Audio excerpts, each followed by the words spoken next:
Hey everybody, it's Alex here, your friendly neighborhood advisor, and today I'm going to be going over the beginner's guide to getting a home. I'm going to let you know what you need, who you need, who, when, and why you need to buy a house. All right.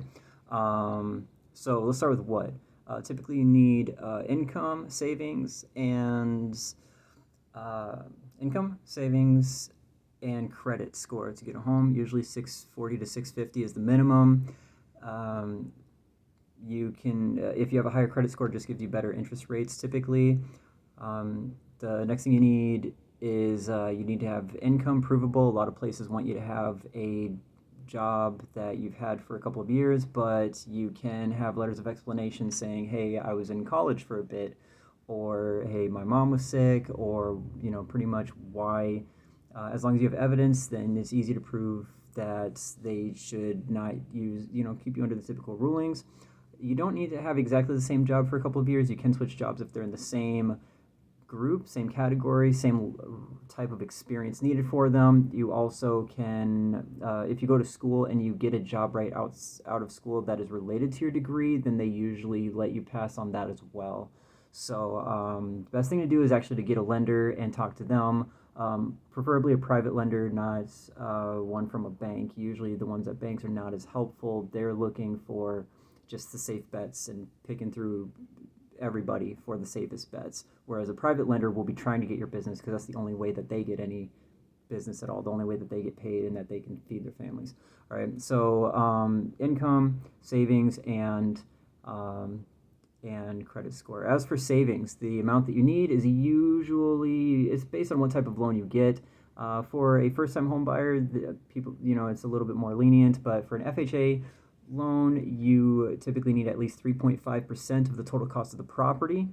Otherwise, you are looking around 5%, 10%, or 20%. You can do 15%, but usually the rates are not that much better for 15%. The only difference between spending 5% down versus 10 or 20 is the interest rate that you pay. So you get better interest rates at 20% down, but usually even if you've got the money, it's not a smart thing to do unless you're not planning on, unless you don't really know what to do with your money otherwise. It's usually best to just put about 5 or 10% down, kind of weigh out the interest rates at the time, determine if you want that higher interest, if you want the lower interest, or if it's not really worth it. But usually it's more financially savvy to keep more money in your pocket and just take the interest rate, because the interest on a mortgage is usually less than inflation. So usually if you spend it, you actually get more bang for your buck. But it's even smarter to take the rest of that money and invest it elsewhere so that that money can grow more money for you. Or heck, maybe you get two properties, you rent one out, and you have 200 a month coming from one property while you're living in the other one. Or, who knows. Anyway, so that's what you need. You need income, savings, and you need credit score.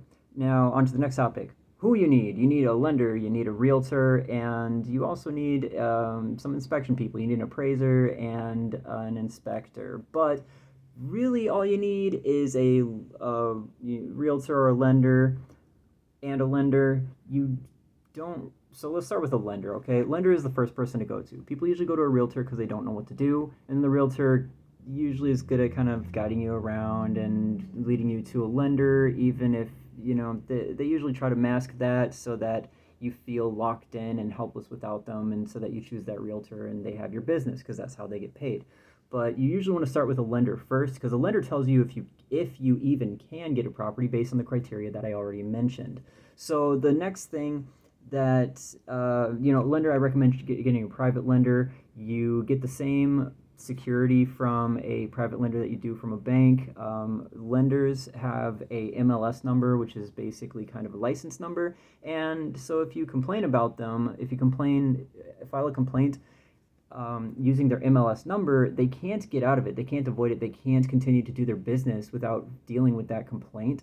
And the FBI gets involved on those types of things. It's pretty serious, and they take even the littlest things pretty serious with heavy penalties. So lenders do not mess around.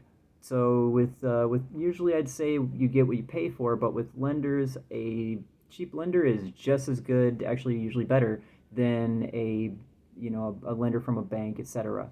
Banks get to choose from anybody, so they're looking for a safe bet. They are less likely to approve you. A private lender is really pushing to get your business, and you'll get the same rates. There's no additional benefits from going through a bank. You just have a lower chance of success and a lot more work to do, honestly. And they're worse at communicating.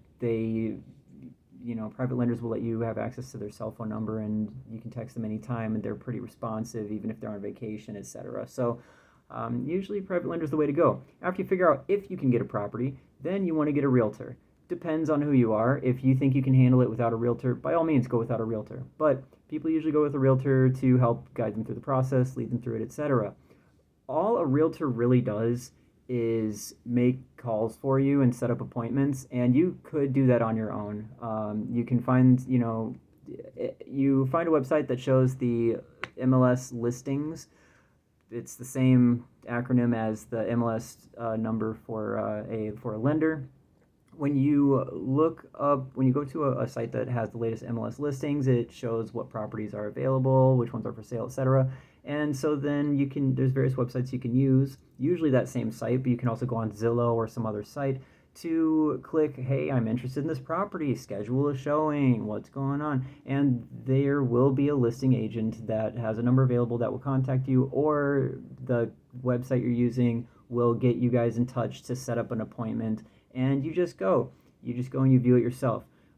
The main benefit of having a realtor, it's usually beneficial to have one because either you're new and you need a realtor to make sure you don't do anything silly, or if you're not new, then you should figure out how to best use your realtor so that you don't have to deal with the drawbacks. So a realtor usually gets paid a few percent of the total cost of the property. They're very good at hiding this. They're very good at saying that you don't need to pay it, or you usually don't need to, or they'll say maybe that you won't, that usually doesn't happen, or I don't charge a fee. And it's really weird terminology, because what happens is they'll put in the contract that they expect the seller to pay the fee, but it will also say that if the seller doesn't pay the fee, that you'll have to pay it.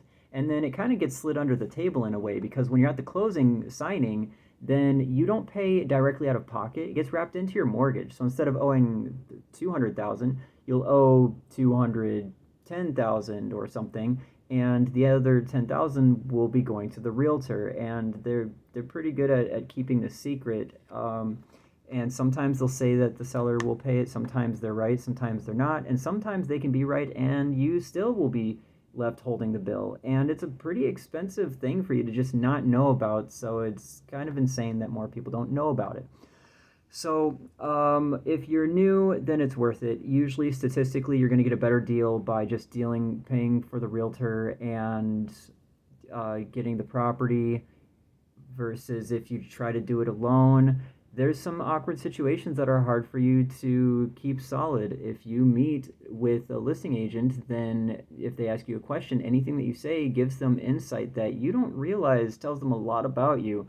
I'm pretty good at figuring that type of stuff out, and even I was surprised by some of the information that they knew just simply based on whether or not someone had kids or what they did for their job, things like that. It's not just income. They notice certain types of people are certain ways, are more likely to be desperate depending on how they're going about purchasing the property, how they're viewing it, when they set it up, things like that. It's really interesting that they've found patterns for how likely someone is to purchase a property at full price versus half price, or if they should kind of say, oh, there's a lot of people interested, and it gets you to spike up the price even if you haven't indicated that you really like the property. So a realtor helps with that, and they also help with a lot of the communication things that go on there, where if the listing agent says, hey, will you pay this price for it? Well, it's kind of awkward for you to say, only if I have to. I'd rather pay less. You can say that, but it's kind of given away that you probably will pay that price. It's hard for you to say no and still try to be in the game, because they usually have terms like highest and best, or which kind of means that you put in your highest and you don't get another chance to bid or come back in the game, and that puts you at a disadvantage. But if you have a realtor, you can have the realtor kind of go back and forth with them a little bit, and the realtor can know what your price is and can haggle with them, and there's nothing wrong with that. That doesn't break the rules of the negotiation, and there's other pretty neat things that they can do. Each realtor also is better at different things. If you get a realtor that's good at negotiating, then that's excellent. Some are better at guiding you through the process emotionally, and that can be very helpful. There's other strengths that different realtors may have. So figure out which one's a good fit for you, and figure out which one's transparent. To test a realtor, my recommendation is to give them a list of properties. Tell them what you need. Tell them what you're looking for. Give them a list of properties and make it so that the ones that you need are the cheapest. And usually they're the cheapest anyway. If I'm looking for a 2-bedroom property and that's all that I need and I don't care about anything else, then the cheapest one is the best for me because it's the most affordable. So if you give them a couple of lists and you're viewing the properties and they tend to favor the more expensive ones against what actually is a better fit for you, then that shows that they're really only interested in the money. Otherwise, there's not really much else you can do for checking it out. It's weird. I've heard a lot of good things about bad realtors, actually. There's some that I know are bad and I know are scammy that I've heard people say that they were recommended through word of mouth, and I think it's just based on if your experience goes good or bad, and your experience might go good even if they're doing bad, even if they don't have your best interests at heart. I mean, think about how many customer service experiences you've had, how many places sell you food where, yeah, that customer service was great, I like this place. Yeah, but they weren't doing it because they like you. They were doing it because they're paid to smile, and they probably hate their job statistically. So that kind of shows you that your experience is not actually related to if the salesperson likes you. It's related to how much money they get and how good they are at keeping their job. Anyway, so there you go. So that's the who you need. By the way, for appraisers will usually be chosen by the lender or the bank. So you don't have to worry about that. And the inspector, an appraiser just is the same as an inspector, but it makes sure that the property is worth close to the amount that you're paying for it, so that if you're taking out a loan, that the lender knows that if you fail to pay the loan, that they can sell that property to get the rest of their money back. So that's what that's for. As for an inspector, always get an inspection. Yes, it's $500, but it's definitely worth it. Think about how much money you lose if you end up needing to pay for the total cost of the property. So, and it's always smart to have it. You know what's going on. You know what you need to fix. You need to. Statistically, it makes sense. It always makes sense. Never throw it out. If you're required to throw it out to purchase a property, why did they not? That's when you definitely need it. Why? If they're requiring you not to do it, that means that they think you're not going to get it if you knew what was going on. So then sit there and think, would you rather buy this knowing that they think you wouldn't if you knew what was up, or do you want to know what the heck you're getting yourself into? It just doesn't make sense. It doesn't make sense for them to not even give you the option or the choice. For them to be that scared, it's got to be pretty bad. You're taking on a debt, a property that's going to fall apart, not actually a home to live in. All right, so there you go. So that's what you need, who you need, when you need to buy a house. So when you need to buy a house, don't try timing the market. Statistically, it's been proven that time in the market beats timing the market. That's true in so many aspects, whether you look at stocks, anything really. So in stock market, if you put in $200 a week, instead of saving it up and then putting, studies show if you had put money in at the best times to put in money in the stock market, and you took it out at the 10 best times to take money out, then the total money you'd have in the end would not be as much as you would get if you had just put it in along the way. Actually, I think it was more, but it was almost the same amount that you would have. And so time in the market beats timing the market, even if you go in at bad times. So statistically, it's better just to go in. Also, the longer you wait to get a property, you're losing money. If you're paying $2,000 a month for rent right now, that's $2,000 a month you're losing. But if you get a property, instead of losing that money, you're buying something. You're paying for something. Every month every month sooner you get the property as well is 1 month sooner that it's paid off. If it takes 30 years to pay off this property, if you get the property next month, then that means 30 years from next month, you don't have to pay rent anymore.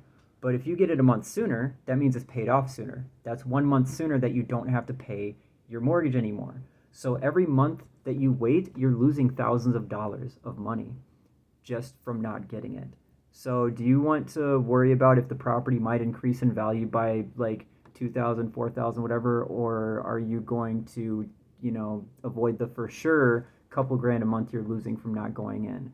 And again, statistically, you're better going in anyway. The market might actually do better and improve. And also, does it matter if you're going to hold on to it for the rest of your life or even sell it in 10 years? Even if you only hold on to it for 10 years, statistically, you'll still be in a better spot because from the moment you buy that property, the value of properties typically increases. I don't know what the current rate is, but last I saw it was 10% per year. So as soon as you purchase the property, if it's $300,000, you're gaining $30,000 a year from the value. Actually, it's $30,000 the first year, and the next year you're getting $33,000, and the next year you're getting $37,000 because that interest also gains its own interest. So statistically, there's no way you're not losing money by not buying a property today. But I don't know if the interest rates are I don't know if properties appreciate in value as much as they did last time I looked at the market, and there's other factors as well, and it depends on your area, your city, your town, your state, etc. But I'm just saying, statistically, all in all, you can't predict everything, but you can predict whether or not you're going to lose 2,000 next month by not getting a property today. So when to get it? Now. And also, do you really think you're smart enough to play the market? Because I mean, you have to be smarter than the average, like than everyone else that's going into it, and the people that are already in it making big moves. And that's just not going to happen. They've got so much years of experience. It would be luck, if anything, even if you got it right. Anyway, so when to get a property? Now. So that's what you need, who you need, when you need to buy, and why you need to buy. I think that actually covers why you need to buy. Oh, actually, for why you need to buy, keep your goal in mind. Think about what it is you're really trying to do here. Are you just trying to get out of, that? Are you just trying to be financially free? Are you trying to build a family? What are you doing? If it's for family, then get a forever home, and don't worry about spending a little extra to make sure that it's a forever home. If you're getting it for a rental, then make sure it's a rental and not in an area that you prefer. It should be something that actually is going to pull in money and where the numbers work. Whatever you're trying to do, stay focused on what you want. Final tip I want to give. This is a bonus tip that I think is going to be excellent for anyone. So, if you have a dream home and you're planning on getting, anyone who has a dream home should look at a property that is much less than their dream home and should look at getting that as soon as possible. The reason why is, let's say I think the property I want is probably going to be about $300,000 at the moment. So what I want to do is I actually want to find a property that is as close to half that as I can. Wait, you know what? Actually, based on time, 600. So right now, $600,000 would be the current value. Sorry, it's been a long time since I did this. Maybe even higher, probably higher. But point is, let's say for easy numbers, let's do this. Let's say I want to get $1 million home. Let's say by the time I actually get it, inflation has made it so properties are now worth $1 million just for the type of home I want. Okay, if I want $1 million home, I'm going to buy a $500,000 home. Here's why: because $500,000, the money that I put down, I have more money in my pocket to invest and to make other money with that money, as well as the 500,000. The interest that it collects. Let's say the interest it collects is let's just pretend it's 5,000 a year. All right, so I lose 5,000 a year. But if I got the $1 million property, I'd be losing 10,000 a year in interest. Now, since I'm only losing 5,000 a year, I pay off the property quicker. Also, if I'm paying it off quicker, that means that when I get it down to, let's say, only like 1,000 left, that's going to happen a lot sooner.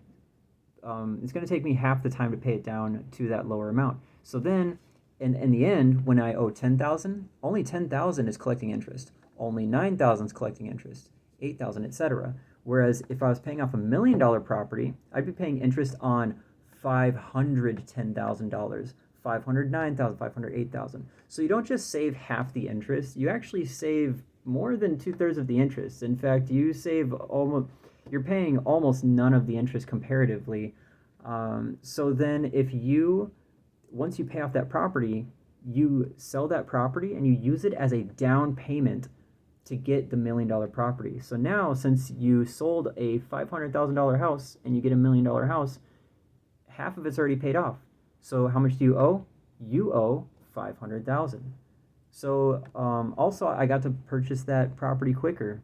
If I was struggling to meet the down payment, you need half the down payment to get half the house. or so when you get the million, so when I get the $1 million property, I would owe 500,000. So I started that loan all over again. But for the first half of paying it off, I did not need to pay interest on the second half, and I was able to pay it off a lot quicker because I didn't have 80% of my money going towards interest. Instead, I only had 40% of my money going towards interest in the beginning of the life of the loan. So now I get to live in my $1 million property right there and have it half paid off, and live life, be financially free. So that's my recommendation to anyone out there. Try to find something cheaper, find a fixer upper, find whatever you're willing to deal with, to start out with. Maybe if you can't afford, if what you want is pretty simple, then maybe get a duplex and then rent out half of it. That way, the half that you rent out is going to pay for almost your entire mortgage, if not your whole mortgage, anyways. And hire a property management company to manage it for you, so you don't have to do any of the work at all. It's all passive. It's just free income. You know. Anyway, I hope that helps. You all have a wonderful day.